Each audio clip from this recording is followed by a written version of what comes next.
Good evening everyone, especially to you Sir Hilbert. Our report is about the component of the system unit.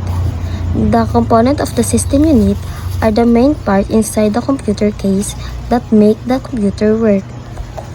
So here is the example. Heatsink and fan, CPU or central processing unit, video card, motherboard, memory, power supply, DVD border, hard drive or storage device. Objectives. This chapter talks about the different parts found inside a system unit and how each part works. It's explaining the various style of system units and why they are used for different purposes. The system unit, whether you are a home user or a business user, you most likely will make a decision to purchase a new computer or upgrade. So, ang system unit ay naglalaman ng mahalagang bahagi ng computer, and understand each part help user make better decision when buying or upgrading a computer. System unit types. 1. Desktop system unit. A common example of desktop system unit is the computer used in a school computer lab or office. It has a monitor, keyboard, and mouse. Second, an example of media center system unit is a computer connected to a living room TV that the family uses to watch Netflix, YouTube, or movie, listening to music, and view family picture on a big screen. Third, an example of a notebook system unit is a student laptop used for attending online classes, doing homework, creating reporters, and watching movies at home or in a school. Example of netbook system unit is a small computer by use a student or traveler for taking notes, browsing the web, and doing simple schoolwork while on the go. Fifth, example of the table PC system unit is a table used by a student for online classes, reading ebook, or taking notes, and watching educational videos at home or in a school. Last, handheld computer system is a small portable device made for quick and easy everyday digital tasks. The system unit is a case that contains electronic components of the computer used to process data. System units are available in a variety of shapes and sizes.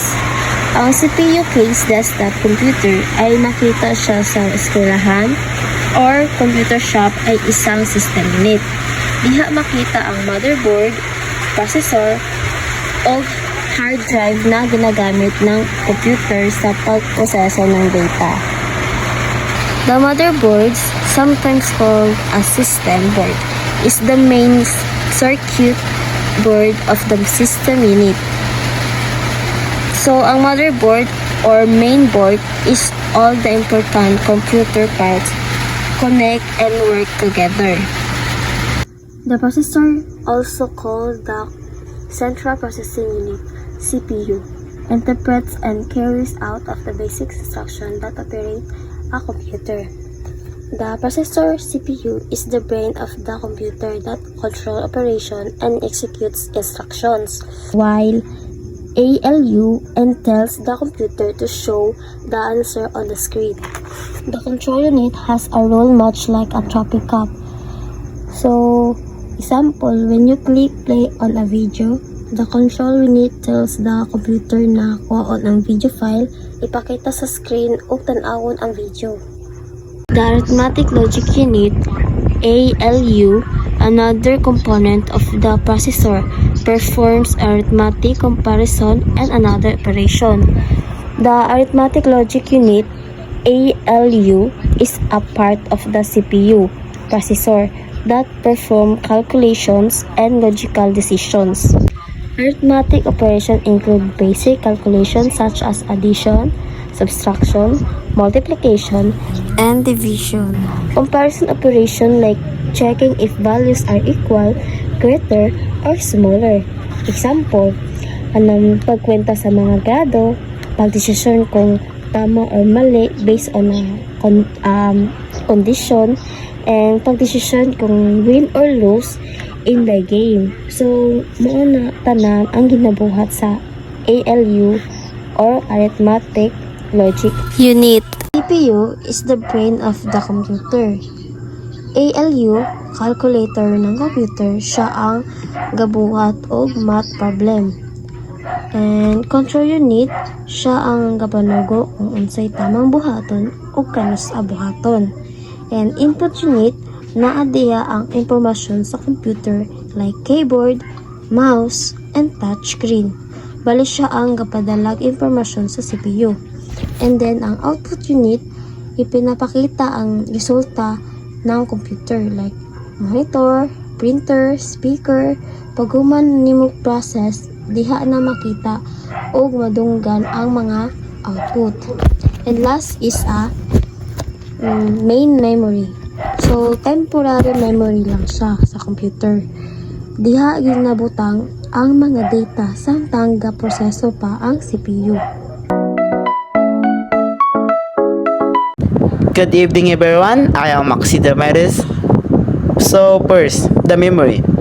Memory consists of electronic components that store instruction waiting to be executed by the processor.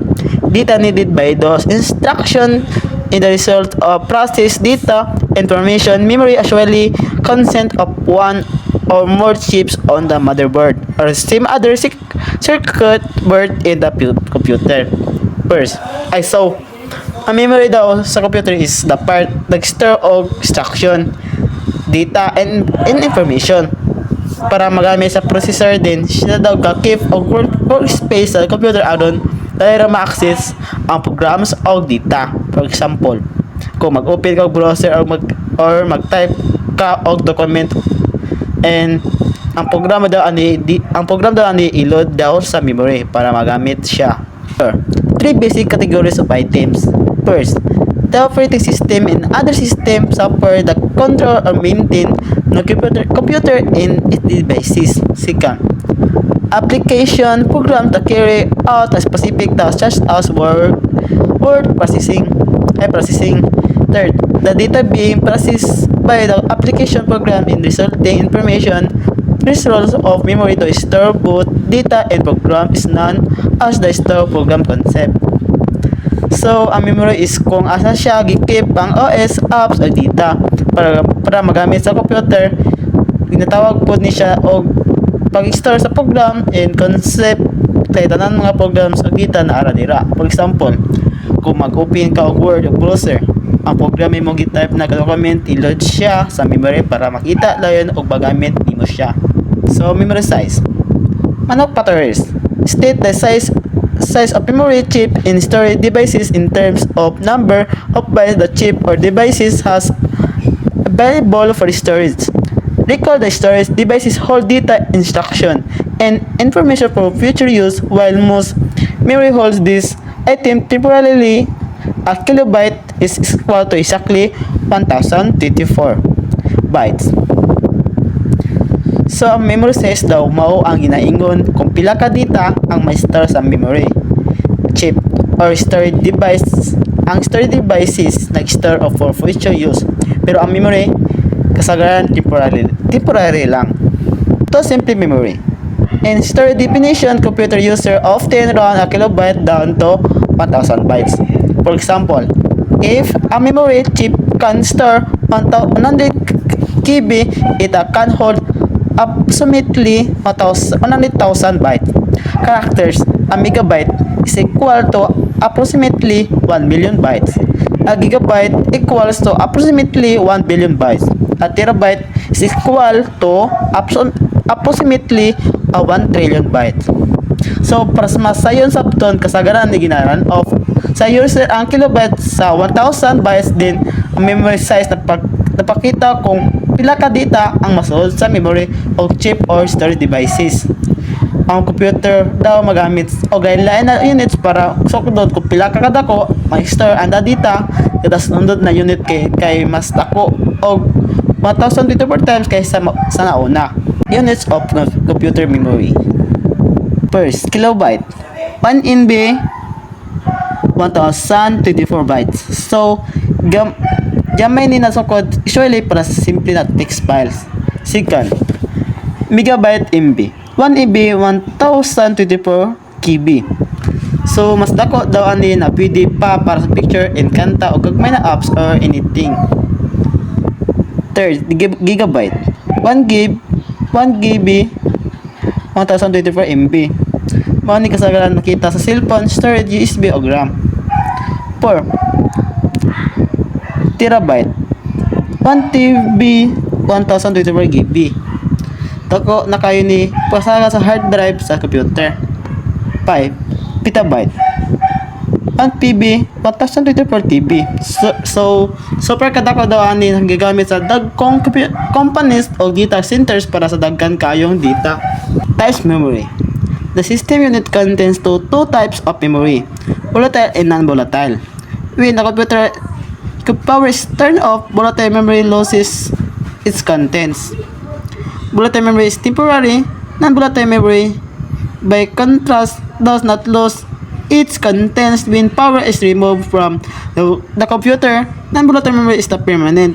So, ang memory sa computer is na duha ka klase, volatile o non-volatile. Ang volatile memory is temporary ra mawala ang sulod kung mapalo ang computer.